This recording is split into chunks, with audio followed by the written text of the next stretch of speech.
இன்று இரவு நீங்கள் இதை நிச்சயமாக செய்யணும். இது ஒரு பெரிய அதிசயத்தை நடப்பதற்கு உண்டான ஒரு முயற்சி. ஆனால் இதை உங்கள் குடும்பத்தில் ஒருவருக்கும் சொல்லவே கூடாது. மிக மிக எளிய பயிற்சி. ஒரு 15 நிமிஷம்தான். ஒருவருக்கும் சொல்லாமல் இதை செய்யும்போது இன்னைக்கு மிகப்பெரிய அற்புதம் 100% நடக்கும். உங்கள் பிரச்சனைகளை தீர்க்கணும்னா மன ரீதியாக நீங்கள் தயாராக வேண்டும். இந்த பதிவில் சொல்லப்பட்டது போல உங்கள் வாழ்க்கையை நீங்கள் மாற்றினீங்கன்னா சாயப்பாவை உங்கள் கண்களுக்கு முன்னாடியே நின்று அவர்கிட்டயே நீங்கள் பேசலாம். உங்களால் குடியை நிறுத்த முடியலையா? உங்கள் மனசு தப்பான விஷயத்தில் ஈடுபட்டு நீங்கள் பாவத்தை சேர்க்குறீங்களா? அதற்கு எல்லாம் இந்த பதிவு முடிவு கட்ட போகுது. கீழே விழுந்த உடனே எழுந்திருக்கணும். ஆனால் இதை செய்யக்கூடாது. இதை செஞ்சிட்டோன்னா அடி பலமாக இருக்கும். உங்கள் பிரச்சனையை தீர்க்கணும்னு சொல்லி இப்போ எந்த விஷயத்தை செய்தாலும் அது மேலும் மேலும் பிரச்சனைகளை அதிகரிக்கும்.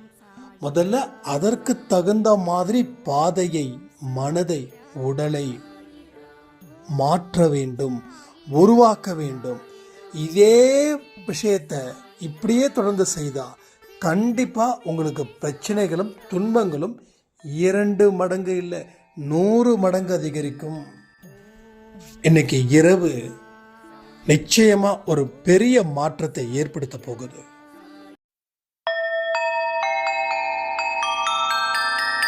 ஓம் சாயிரா சாயிரா, ஓம் சாயிரா சாயிரா, ஓம் சாயிரா சாயிரா, அன்பே சாயிரா, பேரன்பே சாயிரா, அகிலம் தளிக்க ஆத்மா விழிக்க அனுதினம் சாயிரா, எங்கள் அன்பே சாயிரா. ஒன்றே இறைவன், ஒன்றே பூமிக்கென்றும் சாயிரா, சரணம் சாயிரா, நன்றே செய்து வாழ்வோம், நாம் ஒன்றே செய்து வாழ்வோம், அன்பே சாயிரா.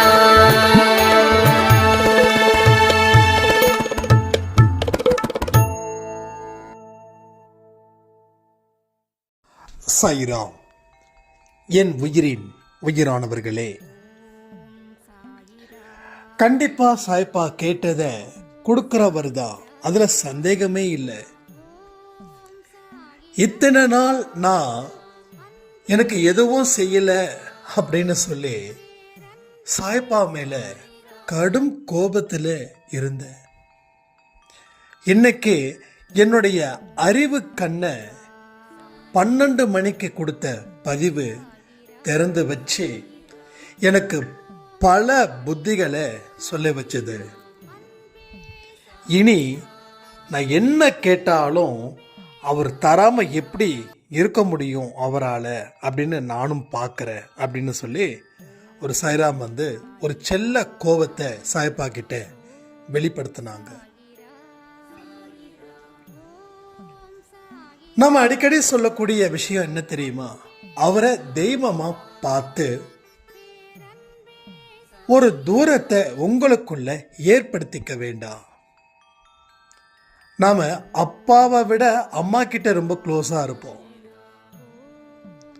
அப்பா கிட்ட க்ளோஸா இருப்போம். ஆனா அப்பாவை விட கம்பேர் பண்ணும்போது அம்மா கிட்ட ரொம்ப க்ளோஸா இருப்போம். அம்மா இல்லைன்னா கை காலு எல்லாம் இழந்தது போல. இங்கே எத்தனையோ பெரியவர்கள் 60-70 தாண்டினா கூட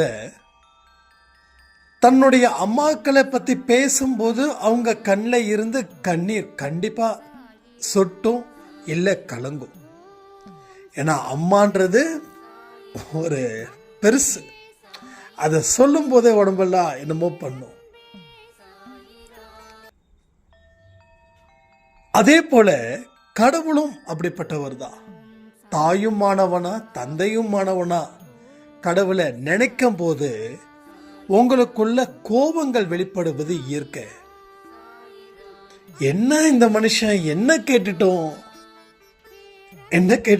பிரியாணியை கேட்டோம், பழைய சோறு தானே கேட்டோம், வயிறு பசிக்குதுன்னு சொல்லி அது கூட கொடுக்க மாட்டாரு இவரு. அப்படி என்ன இவருக்கு என் மேல கோபம்? இதையெல்லாம் நீங்க வெளிப்படுத்தும் போது அவரு ரசிச்சு பார்க்கிறார் உங்களை. என் குழந்தை பாத்தியா, பழைய சோறுக்கு கூட நான் போட மாட்டேன்னு சொல்லி நான் அவ்வளோ பெரிய கஞ்சனா அப்படின்னு அவரும் கோபிச்சுக்கிறார். அப்போ ஏன் அந்த பழைய சோறு கொடுக்கல அப்படின்னா, நீ சுட சோறு சாப்பிட்றதுக்கு நான் ரெடி பண்ணிட்டு இருக்கேன், நீ பழைய சோறு சாப்பிட்றியே, பழைய சோறு வேண்டாமா, உனக்கு புது சாப்பாடு ருசியா நான் கொடுக்குறேன், கொஞ்சம் காத்திருன்றாரு. அவ்வளோதான். அப்போ இந்த செல்ல கோபம் எங்க வருதுன்னா, அவரை பாபா அப்படின்றத தாண்டி சாயப்பா இல்ல சாயம்மான்னு அழைக்கும் போது எல்லாமே ஈஸியா போயிடும். வாழ்க்கையே அந்த ஒரு வார்த்தை கோடி அன்பை கொடுக்கும், கோடி அட்டாச்மெண்ட்டை உருவாக்கும். ஒரு அம்மா போல அவர் நமக்கு முன்னாடி வந்து நின்று பேசுவாருங்க. ஒரு அம்மா போல தலைய கோதி விடுவாருங்க. அவரோட மடியில படுக்கலாம். ஒரு தலைக்காணிய அவரோட மடியா நினைச்சு நீங்க இன்னைக்கு இரவு தூங்கி பாருங்களேன். நல்ல தூக்கம், அருமையான தூக்கம், அற்புதமான தூக்கம் வந்து சேரும். உங்க பில்லோ இருக்கு இல்லையா, அதை கொஞ்சம் ரெண்டா மடிச்சுக்கோங்க. மடிச்சு கண்களை மூடுங்க. இது இன்னைக்கு செஞ்சு பாருங்க. பிடிச்சா செய்யுங்க, நான் யாரையும் கம்பல் பண்ணல, செஞ்சு பாருங்க. ரெண்டா மடிச்சு ஒரு 10 நிமிஷம், ரொம்ப நேரம் பண்ண கழுத்து பிரச்சனை ஆயிடும். ஒரு 10 நிமிஷம் அப்படியே கண்களை மூடி அவருடைய தொடையில நம்மளுடைய தலையை வச்சு படுத்தது போல நினைச்சு பாருங்க. அந்த இடத்துல ஒரு ஆனந்தமான மனநிலை வரும். சத்தமில்லாத ஒரு ரூம்ல ஒரு 15 நிமிஷம் மட்டும் என்னென்ன பேசுறாருன்றதை கவனிங்க. சில பேருக்கு பேசி சந்தோஷத்தை கொடுப்பாரு, சில பேருக்கு பேசாமலே சந்தோஷத்தை அவர் கொடுப்பாரு. நீங்க எல்லாரும் செய்யலாமா? யார் யாரெல்லாம் செய்ய தயாரா இருக்கீங்க? பில்லோவை ரெண்டா மடிச்சு ஒரு 15 நிமிஷம் வீட்டில் கதவை மூடிக்கோங்க. யாரும் இல்லாத மாதிரி பார்த்துக்கோங்க. இருந்தாலும் அதாவது சில பேருக்கு வந்து வீடு சின்னதாக இருக்கும் இல்லையா, அப்படிப்பட்டவங்களுக்கு இல்லை கொஞ்ச நேரம் தலை வலிக்கிற மாதிரி இருக்குது, ஆனால் யார்கிட்டையும் சொல்லாதீங்க. நம்ம கூட இருக்கிறவங்க எல்லாம் நல்லவங்க தாங்க. ஆனால் நம்மளுடைய சீரியஸ் பாயிண்ட் என்னன்னா உங்களுக்கு தெரியாது.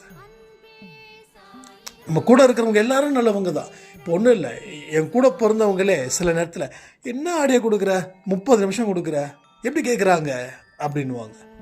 அதை நம்ம சீரியஸாக எடுத்துக்க கூடாது. ஏன்னா அவங்களுக்கு தெரியாது. அவங்களுக்கு பொறுத்த வரைக்கும்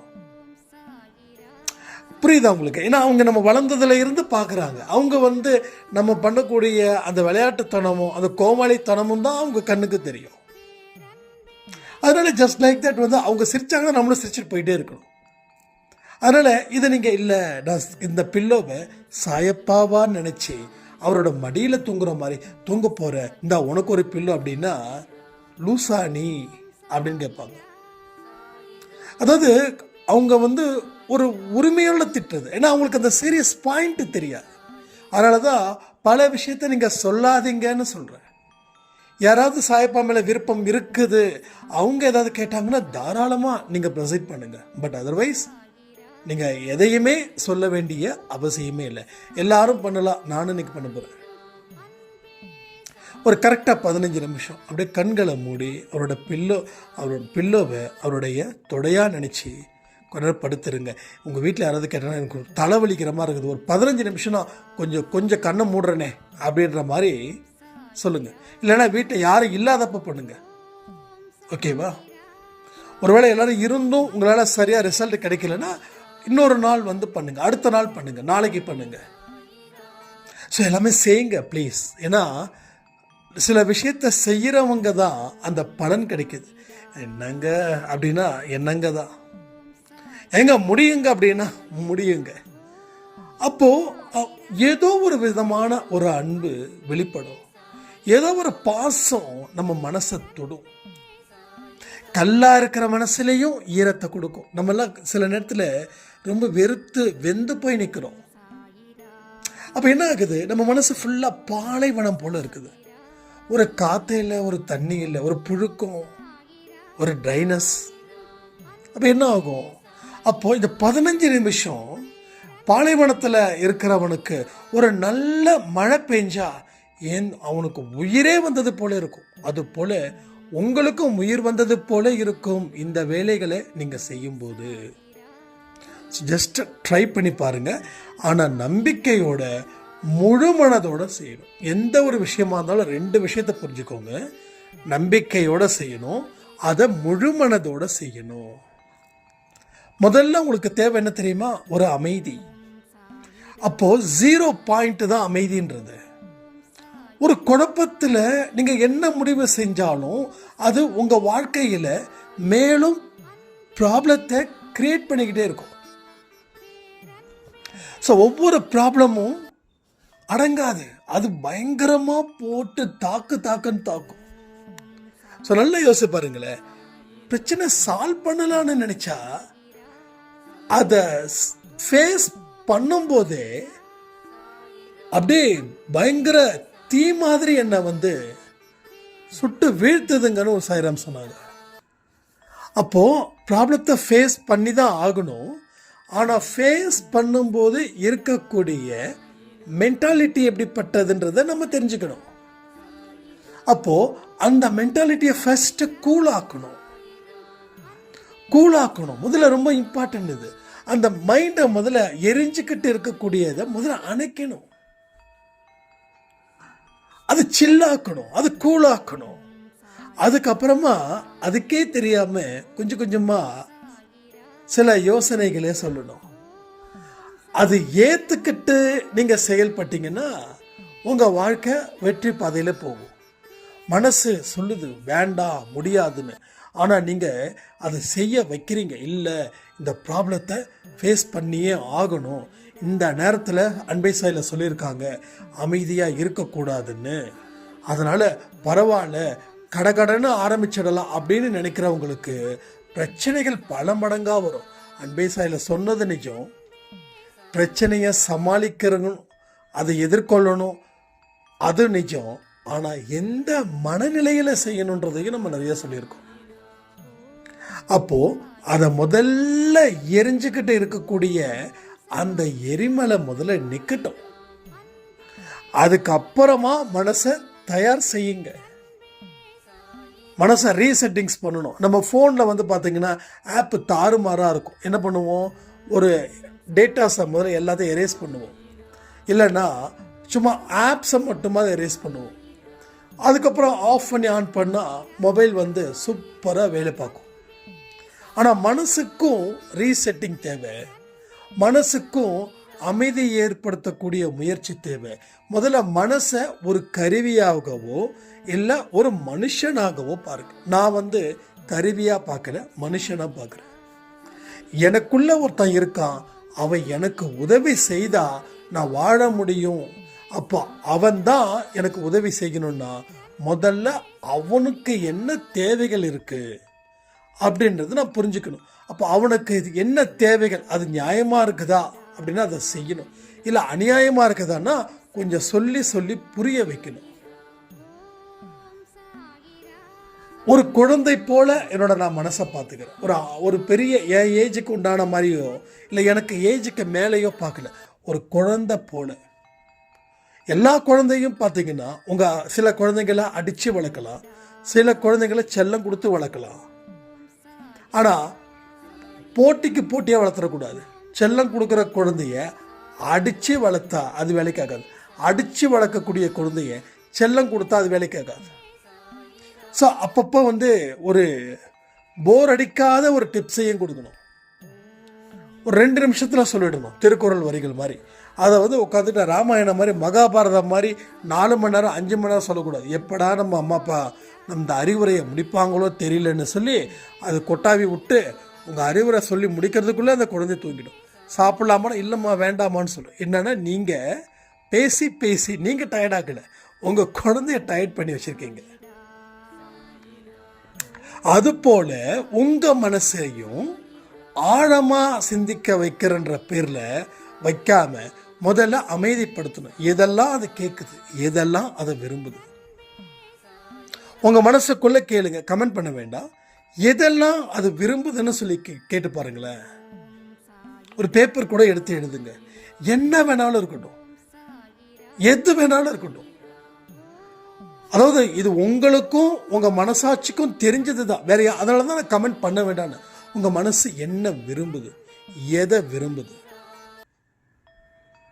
ஒரு ஆண் கிட்ட நான் கேட்குறேன்னு வச்சுக்கோங்களேன், எனக்கு மனசு ஒரு பெண்ணை விரும்புது, ஒரு பெண்ணு கூட இப்படி இருக்கணும் அப்படி இருக்கணும் போல விரும்புது அப்படின்னா அது நியாயமானதா அநியாயமானதான்றதை அவர் எண்ணி பார்க்கணும். நியாயமானதா அநியாயமான, அப்போது இதெல்லாம் அநியாயம், நாம் இந்த இடத்துல இருக்கிறோம், இதெல்லாம் நம்ம நினச்சி பார்க்கலாமா, அது தப்பு இல்லையா, அது நமக்கு இந்த மாதிரியான மைண்ட் செட்லாம் வரக்கூடாது இல்லையா, அதை பக்குவப்படுத்தணும். அப்போ 4 தடவை சொன்னால் 5ஆவது தடவை இந்த மனசு பக்குவமாயிடும். இது எதுக்கு நான் சொல்கிறேன்னு ஒரு உதாரணத்துக்கு சொல்கிறேன். அப்போ உங்கள் மனசுக்குள்ள எது எதெல்லாம் இந்த மாதிரி அலைப்பாயுது, அது எந்த அளவுக்கு நல்லது, அது எந்த அளவுக்கு தீமையை கொடுக்கக்கூடியது, இதை எல்லாத்தையும் நம்ம அனலைஸ் பண்ணணும். அப்போ தான் தேவையானது எது, தேவையில்லாதது எதுன்னு பிரித்து பார்த்து அதன்படி வாழ முடியும். ஏன்னா இந்த உதாரணம் கூட ஒரு சாய்ராம் 2-3 நாளைக்கு முன்னாடி சொன்னார் எங்கிட்ட. எனக்கு என்னமோ ரொம்ப ஒரு மாதிரி தப்பான வழியில் போகிற மாதிரி இருக்குது சாய்ராம், ஒரு மாதிரி மைண்டு ரொம்ப சபலமாக போகுது, நான் என்ன பண்ணுறது அப்படின்னு. அப்போது அதை தெரிஞ்சுக்கிற அளவில் அவர் இருக்கிறாருன்னு போது அது சந்தோஷம். அதான் நான் சொன்னேன், ரொம்ப ஹாப்பியான ஒரு விஷயந்தான். இப்போ இது உங்களுக்கு வாழ்க்கைக்கு தேவை இல்லாததுன்னு நினைக்கிறீங்க, அதை தடுக்கணும்னு நினைக்கிறீங்க, அதுவே பெரிய விஷயம். உண்மையிலே அதுவே ரொம்ப ஹாப்பியாக இருக்குது. நீங்கள் ஃபீல் பண்ண வேண்டாம், கவலையை விடுங்கன்னு. ஏன்னா இது கூட தெரியாமல் எத்தனையோ பேர் இருக்காங்க. அப்போது மனசு எதையும் நினச்சி எதிர்பார்த்து வேதனை அடைஞ்சுக்கிட்டே இருக்குது. அப்போது அதுக்கு குழந்தைகிட்ட சொல்கிறது போலவோ, இல்லை ஒரு பொருளாக நினச்சோ, இல்லை ஒரு பெரிய உங்களுக்கு ஏஜுக்கு மேலே இருக்கக்கூடிய ஒரு மனுஷனாக நினச்சோ அதுக்கு சொல்லி புரிய வைங்க. புரிய வச்சிட்டிங்கன்னா மனது தேடாத அளவில் அதுக்கு பக்குவப்பட்டு சொல்லணும். அப்போ யார் சொல்லுவா, உங்கள் அறிவை பயன்படுத்தி.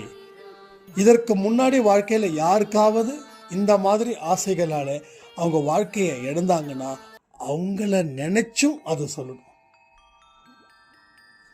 ஒருத்தருக்கு தண்ணி அடிச்சுக்கிட்டே இருக்காங்கன்னு வச்சுக்கோங்களேன், அவங்க என்ன பண்ணணும், தண்ணி அடிக்கிறது தப்புன்னு எல்லாருக்கும் தெரியும், அது மட்டும் போதுமா? ஆனால் ஏன் அடிக்கிறோம், அது பத்தாது, அந்த உபதேசம் பத்தாது, அதை தாண்டி ஒரு உபதேசம் வேணும். அப்போ என்ன பண்ணணும், தண்ணி அடித்தா நம்ம மனைவி என்ன பண்ணுவாங்க, நம்ம குழந்தைங்க என்ன பண்ணுவாங்க, நம்ம பெற்றோர்கள் என்ன பண்ணுவாங்க, நம்ம சொசைட்டி நம்மளை பற்றி என்ன நினைக்கும், இதை எல்லாத்தையும் அவன் அடிக்கடி யோசிக்க ஆரம்பித்தா அப்படின்னா, இப்போ ஒரு நாளைக்கு ஒரு பாட்டில் அடிக்கிறவன் ஒரு நாளைக்கு 1/2 பாட்டில் அடிப்பான்.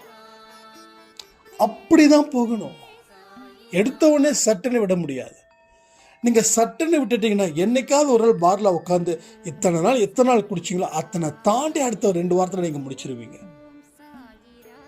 தவறுகளை உடனே நிறுத்துறது நல்லது நம்ம நினைக்கிறோம், ஆனால் நிறுத்துறது ரொம்ப சவாலானது. ஏன்னா இன்றைக்கி இந்த ப்ராக்டிக்கல் லைஃப்பில் தான் நம்ம வாழ்ந்துட்டுருக்கோம். அப்போது இன்ச் பை இன்ச் நம்ம குறைக்கலாம். அப்படி குறைக்கும் போது நமக்குள்ளே ஒரு முன்னேற்றம் வரும். அப்பாடா பரவாயில்லப்பா, நேற்று 1/2 பாட்டில் அடித்தோம், இன்றைக்கி 1/2 பாட்டில், இந்த ஒரு வாரத்துக்கு 1/2 பாட்டில் மட்டும் அடிக்கலாம். எஸ், இப்போது உங்களுக்கு 1 பாட்டில் தேவையில்லை, 1/2 பாட்டில் போதுமாக இருக்குது. அப்போ அடுத்த வாரம் என்ன பண்ணுறது, அரையிலேருந்து காலுக்கு போயிடலாம். எப்பவுமே அடிக்கணும், அடிக்க மட்டும் பிரச்சனை ஆகிடும். அப்போ 1/4 பாட்டில், அதில் ஒரு 10 நாள். இப்போ என்ன ஆகுது, அந்த 1/4 பாட்டிலுக்கு குறைவா இப்போ என்ன ஆகுது, உங்கள் மைண்டு உங்கள் பிரெயின் எல்லாமே அக்செப்ட் பண்ணிக்குது. ஏன்னா நீங்கள் கொஞ்சம் கொஞ்சமாக தான் குறைக்கிறீங்க. இது போல் இது நிஜமாகவே ஒரு சாய்ராமுக்கு நடந்துருச்சு. இது மாதிரி டெய்லி 2, 3, 4 பேர், பாரில் 2 பேர், வீட்டில் 2 பேர், காலையில் எழுந்திரிச்ச உடனே பேர், இப்படி அடித்து அவர் ஃபைனலி என்ன ஆச்சு அப்படின்னா, ஒரு நாளைக்கு ஒரு பாட்டில் அடித்தவர் இப்போ வாரத்துக்கு ஒரு பாட்டில் வாங்கி அதை கொஞ்சம் கொஞ்சமாக குடிச்சிட்டு இருக்காரு. இது வந்து கரெக்டான இம்ப்ரூவ்மெண்ட் இது. அப்போ கூட இருக்கிறவங்களும் அவங்கள வந்து என்கரேஜ் பண்ணுறாங்க, நல்லா ஃப்ரீயாக பேசுகிறாங்க. பையன் அப்பாவை மதிக்கிறான், பொண்ணு அப்பாவை மதிக்கிறாங்க, பொண்டாட்டி புருஷனை மதிக்கிறாங்க, பெற்றோர்கள் பையனை மதிக்கிறாங்க. அப்போது அந்த மனுஷனுக்கு ஒரு ஆசை, பா இது விட்டதால என்னை எப்படி எல்லாரும் மதிக்கிறாங்க, என்னை எப்படி எல்லாரும் கொண்டாடுறாங்க, இந்த கொண்டாட்டம் நல்லா இருக்குப்பா அப்படின்னு நினச்சி அவன் வாழ்க்கையில் இன்னும் தன்னை சீர்படுத்திக்கிறான்.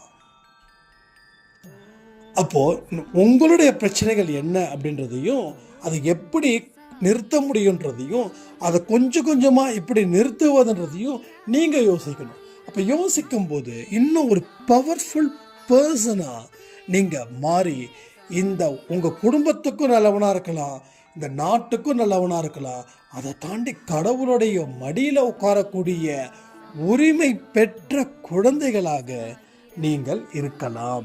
இது எல்லாமே சாத்தியம். அப்போ நம்ம வாழ்க்கையில் அதை நிறுத்த முடியல, இதை நிறுத்த முடியல, நம்ம பாட்டுக்கும் ஓடிக்கிட்டே இருக்கோம், சாய்ப்பா பின்னாடி ஓடுறோம். இன்னும் யாராரோ எந்தெந்த கடவுளோ சொல்கிறாங்க, அத்தனை கடவுள் பின்னாடி ஓடியும் என் வாழ்க்கையில் எந்த பலனும் இந்த நொடி வர கிடைக்கல. உங்கள் கண்ணீர், உங்கள் வருத்தம், உங்கள் பாரம் எல்லாமே எனக்கு தெரியுங்க. ஏன்னா நானும் அந்த இடத்துல இருந்து தானே வந்திருக்கேன். நான் மட்டும் மேலே இருந்து வந்துட்டேன்னா, நீங்கள் எங்கே குப்பையில் இப்போ கிடைக்கிறீங்களோ இதை விட மோசமான குப்பையில் நான் 4, 5, 6 வருஷத்துக்கு முன்னாடி கிடந்தது. கேட்பாரற்று அம்மா இருக்காங்க, அப்பா இருக்காங்க, இருந்தாலும் அந்த கர்ம வினை அவ்வளோ பெரிய விஷயத்தில் மாட்டிட்டு இருக்கே. அப்போ அம்மா வந்து நல்ல சாப்பாடு சாப்பிட்ருப்பாங்களா, அப்பா நல்ல சாப்பாடு சாப்பிட்ருப்பாங்களா? அப்போ என்ன ஆகுது, ஒரு ஸ்டேஜுக்கு மேலே அவர்கள் சக்தி அற்றவர்களாக இருக்கிறாங்க. ஏன்னா அவங்க சக்திக்கு உள்ள அவங்க உட்பட்டு நம்மளை பார்த்துக்கிறாங்க. அதை தாண்டி சில விஷயங்கள் நடக்கும்போது அது எங்கேயோ ஒரு கீ இருக்கிற மாதிரியும், எங்கேயோ ஒரு இடத்துல ஒரு பெரிய ஒரு கெட்டது நடக்கிற மாதிரிக்கும், அதை தடுத்து நிறுத்துகிற அளவுக்கு அவங்களால முடியாதது போலவும் இருந்துச்சு. உங்களுக்கு இப்போ இருக்குது, எனக்கு அப்போ இருந்துச்சு. ஆனால் ஒன்று தான், முதல்ல நிதானம். கீழே விழுந்து கிடக்குறீங்க, முதல்ல எழுந்திரிச்சு நில்லுங்க, நிதானமாக நில்லுங்க, நிதானமாக இருங்க. எந்திரிச்ச உடனே ஓட வேண்டாம், தயவு செய்து எந்திரிச்ச உடனே ஓட வேண்டாம். ஓடிக்கிட்டே இருக்கிறவங்களுக்கு it's not a problem. But கீழே விழுந்து பல வருஷம் அதே இடத்துல கிடைக்கிறவங்களுக்கு முதல்ல தடுமாறி எழுந்திருங்க, நிதானமாக நில்லுங்க, நிதானமாக மெதுவாக ஸ்லோவாக போங்க, ஒன்றும் பிரச்சனையே இல்லை. நமக்கு என்ன ஆச்சுன்னா, சம்டைம்ஸ் அறிவு நமக்கு வேலை பயங்கரமாக பார்க்கும். என்னடா அது, நம்மெல்லாம் வந்து எப்படி வாழ்ந்தோம் ஒரு காலத்தில், எனக்கு இப்படி போய் மாட்டிக்கிட்டேன்னு இந்த அறிவு என்ன பண்ணும்? அறிவு நல்லது தான், ஆனால் நம்மளை உசுப்பி விடக்கூடிய அறிவாக மாறிடும். நம்மளை உசுப்பி விட்டுக்கிட்டே இருக்கும். பாரு அவன் ஓடுறான், பாரு இவன் ஓடுறான், பாரு. நமக்கு காலில் அடிபட்டு இருப்போம், நம்ம காலில் பெரிய அளவில் அடிபட்டு இருக்கும், இங்கே நடக்கிறதுக்கே பிரச்சனை. அப்போ என்ன பண்ணுவோம், நடக்கவே கஷ்டம். அப்போ அவனை மாதிரி ஓடணும்னு நினச்சி ஓடி மறுபடியும் காயம் அதிகமாக இருக்கும். இதுதான் இங்கே பிரச்சனை. இங்கே தான் நிறைய சாய்ராமுக்கு இது புரியல. என்ன புரியலன்னு கேட்டிங்கன்னா, நான் கடவுளை வணங்குறேன், ஆனால் துன்பங்கள் முன்ன இருந்ததை விட இன்னும் அதிகமாக துரத்துது, கஷ்டங்கள் முன்ன இருந்ததை விட இன்னும் கஷ்டங்கள் அதிகரிச்சு இருக்குது, என்னால் எப்படிங்க முடியும், என்னங்க லைஃபு அப்படின்னு. அப்போ பாயிண்ட் புரியுதா எங்கே பிரச்சனைன்னு? நீங்கள் அவங்கெல்லாம் ஓடிக்கிட்டு இருந்தாங்க, நீங்கள் அவங்கள கம்பேரே பண்ணாதீங்க. ஆனால் ஒன்று, அவங்கள விட நீங்கள் நல்லா ஓடுவீங்க. அப்போது எழுந்திருச்சு நிற்க வேண்டிய பொறுப்பு இப்போது, அதற்கப்புறம் மெதுவாக அசைக்க வேண்டிய பொறுப்பு இப்போது, அதுக்கப்புறம் கொஞ்சம் வேகமாக நடக்க வேண்டிய பொறுப்பு இப்போது, அதுக்கப்புறமா ஓட வேண்டிய பொறுப்பு இருப்போம். அந்த ஓடுற இடத்துக்கு நீங்கள் வந்துட்டீங்கன்னா உங்களை யாரெல்லாம் தாண்டி ஓடுனாங்களோ அவங்கள தாண்டி நீங்கள் ஓடலாம். அப்போ உசுப்பி விடக்கூடிய அறிவை நம்பக்கூடாது. அப்போ மனசும் இந்த இடத்துல கலந்து ஆலோசிக்கணும். மனசுல சொல்றதெல்லாம் நம்ம செய்யக்கூடாதுன்னு சொல்லுவாங்க. ஆனால் மனசு தான் எல்லாமே தீர்மானிக்குதுன்றத நிறைய பேருக்கு புரியல. மனசு சொல்றதெல்லாம் கேட்காத, மனசு சும்மா இருணும், சோம்பேறித்தனமாக இருணும், எதையும் பண்ணாதன்னு சொல்லும். எஸ், கண்டிப்பாக சொல்லும். ஆனால் மனசை சமாதானப்படுத்தாமல் எதையுமே செய்ய முடியாது. அந்த பாயிண்ட் நிறைய பேருக்கு தெரியல, நிறைய பேருக்கு புரியல. அப்போ நான் புத்தி உள்ளவனாக தான் இருக்க, ஆனால் சக்தியற்று இருக்கன்னா, எஸ், மனசு சொன்னதையே நீ கேட்கல. நீ புத்தி சொன்னதை ஒரு ஸ்டேஜில் கேட்காம மனசு சொன்னதை மட்டும் கேட்ட. இப்போ மனசு சொன்னதையும் கேளு, புத்தி சொல்கிறதையும் கேளு, ரெண்டு பேர்கிட்டையும் பர்மிஷன் வாங்கு, அதுக்கப்புறமா செய். மூளை சொல்லும், நான் சொன்ன மாதிரி தான், அவன் ஓடுறான் பார், ஓடு ஓடு. மனசு அவன் ஓடுறான் கரெக்டு, உன்னால் ஓட முடியுமாடான்னு கேட்கும். ஆமாம், முடியாது இல்லை. சரி, ஓடுறதுக்கு என்ன வழி இருக்குன்னு அதை பார்க்கணும். ஓடுறவனை பார்க்கக்கூடாது, ஓடுறதுக்கு என்ன வழி இருக்குதுன்னு அதை பார்க்கணும். ஓடுறவனை மறந்துடணும், போட்டியில் இருக்கிறவனை மறந்துடுங்க. ஏன்னா நீங்கள் போட்டி போடக்கூடிய இடம், நேரம், களம் இது இல்லை, இது நிச்சயமா இல்லை. இந்த உண்மையை மனசுக்கும் புத்திக்கும் கொண்டு போகணும். அப்போ ரெண்டும் கொண்டு போயிட்டு என்ன ஆகும்? சும்மா இருக்க சொல்லாது. அப்பா, இது போட்டி போட வேண்டிய நேரம் இல்லைன்னு எனக்கு தெரியுது, நான் போட்டி போடலை. ஆனால் நான் என்ன செய்ய வேணும் அப்படின்னா, போட்டி போடுற அளவுக்கு என்னோட மனநிலையையும் என்னுடைய உடல் நிலையையும் நான் ஆரோக்கியமாக வச்சுக்க முயற்சிகள் செய்யணும். அந்த முயற்சிகளை செய்தால் போட்டி போடும்போது நான் வெற்றி பெறுவேன். இதுதான் நம்ம செய்யணும். பாருங்களேன், ஒரு சின்ன குழந்தைய ஞாபகம் வச்சுக்கோங்க. இப்போ உங்களுக்கு வயசு ஒரு 40ன்னு வச்சுக்கலாமே, 40ன்னு வச்சுக்கலாம். நீங்கள் ஒரு வயசாக இருக்கும்போது இப்போ 40 வயசில் இருக்கிற மாதிரியான உடல் உங்களுக்கு இருந்துச்சா இல்லையா? நிறைய விஷயங்கள் நீங்கள் இப்படி தான் தெரிஞ்சுக்கவே முடியும். இதை சரியாக தெரிஞ்சுக்க முயற்சி செய்ய செய்யதான் முடிவு அபாரமாக இருக்கும். அப்போ ஒரு வயசில் இப்போ 40 வயசுக்கு இருக்கிற மாதிரியான உடல் இல்லை. அப்போ எப்படி இருந்தோம்? ஒரு வயசில் தவழ்ந்தோம். இப்போ 40 வயசில் தவழ்ந்துட்டு இருக்கோமா? இல்லை. அப்போ ஸ்டெப் பை ஸ்டெப்பாக தான் போகணும். 5 வருஷத்துக்கு ஒரு தடவை, 10 வருஷத்துக்கு ஒரு தடவை, 15 வருஷத்துக்கு ஒரு தடவை, 20 வருஷத்துக்கு ஒரு தடவை, 25. சரி, 40ல் இருக்கிற உடம்பு படம் 70ல் இருக்குதா? இல்லை. 70ல் இருக்கிறது 90ல் இருக்குதா? இல்லை. அப்போ எல்லாமே ஒரு காலமும் ஒரு நேரமும் அதற்கு உண்டான அறிவும் தேவைப்படுது. ஓகேங்களா? அதற்கு உண்டான அறிவும் தேவைப்படுது. ஸோ உடலும் மாற்றமாகுது, மனதும் மாற்றமாகுது. அப்போது ஏ ஃபார் ஆப்பிள்னா அப்போ சொல்லலாம். அதே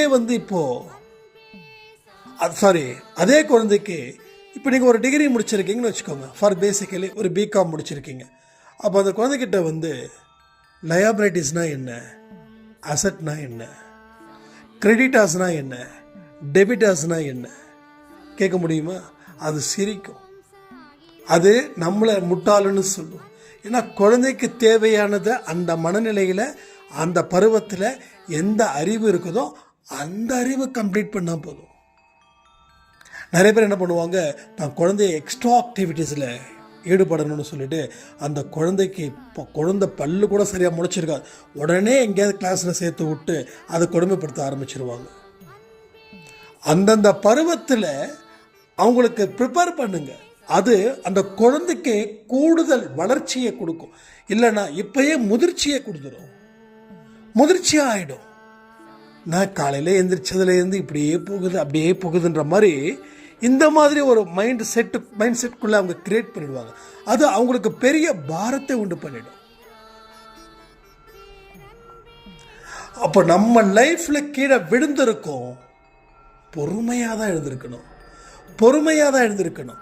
அதுக்கு உண்டான நேரம் காலம் வரும் வரை காத்திருப்பது இங்க மிகவும் நல்லது. காத்திருந்து, அதாவது பதுங்கிறது நல்லதுன்னு சொல்லுவாங்க. பதுங்கிறதே பாயறதுக்காக தான் பதுங்கணும். 2 விதத்தில் பதுங்கலாம். ஒன்று பயந்து பதுங்கிறது, அவன் கடைசி வரைக்கும் பாயவே மாட்டான். ஆனால் இப்போ வேண்டாம், இப்போ நான் பதுங்கிறதே பாயறதுக்காக தான், அந்த மைண்ட் செட்டை வச்சு அவன் செய்ய ஆரம்பித்தான் அப்படின்னா அவன் கண்டிப்பாக ஒரு நாள் பாஞ்சிருவான். இப்போ அன்பே சாய் குடும்பத்தில் இருக்கிறவங்க அத்தனை பேருக்கும் ஒன்றே ஒன்று சொல்கிறேன், இப்போ நீங்கள் பதுங்கிறது நல்லது. ஏன்னா உங்களுடைய ப்ளஸ்ஸை நீங்கள் பெருக்கிறீங்க, உங்கள் மைனஸை நீங்கள் அழிக்கிறீங்க. ப்ளஸ்ஸை பெருக்கி மைனஸை குறைத்து வாழ்க்கையில் வாழும்போது ஒரு தலை சிறந்த மனிதனா, ஒரு சாதனையாளராக உங்களால் உருவாக்க முடியும். உன்னை நீ காப்பாற்றிக்க முடியும்னு கடவுள் சொல்லியிருக்காரு. உனக்குள்ள சர்வ சக்தியையும் படைத்தவன் நானே. உன் மைண்டுக்குள்ள உன் மனசுக்குள்ள நான் இருக்கிறன்றத நீ உணரலைன்னா நீ பார்க்கக்கூடிய நான் ஒரு சிலையாக தான் இருப்பனே தவிர ஒரு உயிரான உன இருக்க மாட்டேன். சில பேர் இன்னைக்கு கூட சாய்ராம் சொன்னாங்க, என்னன்னு தெரியல சாய்ராம், எந்த சாமி பாட்டு கேட்டாலும் எனக்கு அவ்வளவு சந்தோஷமாக வருது, ஆனந்த கண்ணீர் வருதுன்னா உன்னில் கடவுள் இருப்பதை நீ அறிந்ததால் வெளியில் இருக்கக்கூடிய விஷயத்துக்கும் உனக்கும் கனெக்ட் ஆகுது, அதனால எமோஷ்னலாக இருக்கீங்க. அவங்க நான் ஃபுல்லாக அந்த ஆடியோ கேட்கல, பட் அவங்க கேள்வி கேட்டாங்களான்னு தெரியாது, இல்லை அவங்க ஃபீலிங்கை சொன்னாங்களான்னு தெரியாது. ரியல் ஃபேக்ட் தான். இப்போ நிறைய பேருக்கு எனக்கு எந்த ஃபீலிங்கும் வரலன்னா உங்களுக்குள்ளே நீங்கள் கடவுளை தேடலை, கடவுள் இருக்கிறாருன்றதை உணரலை. உணராதவர்களுக்கு இங்கே பசித்தவனுக்கு தாங்க தெரியும் அந்த உணர்வு எப்படி இருக்கும்னு. 1 மணி நேரத்துக்கு ஒரு தடவை டீயும் வடையும் போண்டாவும் பஜ்ஜியும் சாப்பிட்டு இப்போ வரைக்கும் வளர்ந்தவனுக்கு பசியை பற்றி தெரியுமா? அது ஒரு உணர்வு, அது வெளியில் காட்ட முடியாது. அது ஒரு உணர்வு. ஐயோ பசிக்குதே, மணி ஆயிடுச்சு, 2 மணி ஆயிடுச்சு, நம்ம சாப்பிடணும் அப்படின்னா அது பசியால் ஏற்பட்ட உணர்வு. அப்போ உணர்வு தான் இங்கே ஜெயிக்கதே தவிர பார்க்கறது எடுத்து காட்ட முடியாது. எனக்கு எவ்வளோ பசி இருக்குது சொல்லு பார்க்கலாம்னு சொல்ல முடியாது. விட்டா எவன் கேட்டானோ அவனையே வெட்டி சாப்பிட்ற மாதிரி அந்த மாதிரி பசியில் மாறிடும். ஸோ புரிஞ்சுக்கோங்க. அதனால் உள்ளுக்குள்ளே இருக்கிறது தான் வெளியில் பார்க்கும்போது உங்களுக்கு காட்சிப்படுத்தும் போது, நீங்கள் காட்சியால் உங்கள் கண்களால் பார்க்கும்போது ஒரு எமோஷ்னலில் நீங்கள் நிற்கிறீங்க. ஸோ நல்லா புரிஞ்சுக்கோங்க, எல்லாருமே இங்கே ஜெயிக்கலாம். அன்பே சாய் குடும்பம் இங்கே இருக்கக்கூடிய A to Z peoples we will win definitely. அதில் எந்த சந்தேகமும் வேண்டாம். கண்டிப்பாக நீங்கள் அச்சீவ் பண்ணுவீங்க. அதற்கு உண்டான வாய்ப்புகள் இங்கே நிறைய காத்திருக்குதுன்னு சொல்லி இந்த பதிவை நான் முடிக்கிறேன். ஜெய் சாய்ராம்.